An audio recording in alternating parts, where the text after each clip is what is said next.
Welkom by Hemelbewus en vandag is ons by les 1 en het sê: niks wat ek in hierdie kamer, in hierdie straat, uit hierdie venster, op hierdie plek sien, het enige betekenis nie.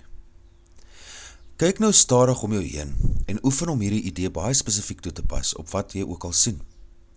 Byvoorbeeld, hierdie tafel beteken niks nie, hierdie stoel beteken niks nie, hierdie hand beteken niks nie, hierdie voet beteken niks nie, hierdie pen beteken niks nie. Kyk dan verder weg van jou onmiddellike omgewing en pas die idee op 'n wyeer veld toe.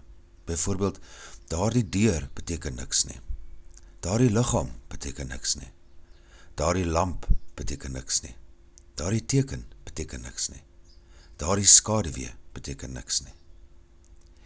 Let daarop dat hierdie stellings nie in enige volgorde gerangskik is nie, en ook nie rekening hou met die soort dinge of die verskille tussen die soort dinge waarop hulle toegepas word nie.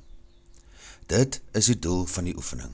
Die stelling moet bloot toegepas word op alles wat jy sien. Die oefening van die idee van die dag moet heelwat willekeurig en vry geskied.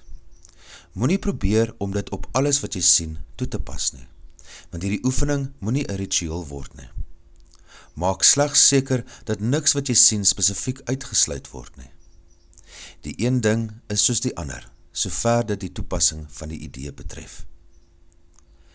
Elk van die eerste 3 lesse moenie meer as 2 keer per dag gedoen word nie, verkieslik soggens en saans. Ook moet hulle nie vir langer as 'n minuut of meer probeer word nie, mits dit nie 'n gevoel van gejaagdheid meebring nie. 'n aangename gevoel van ontspannenheid is noodsaaklik.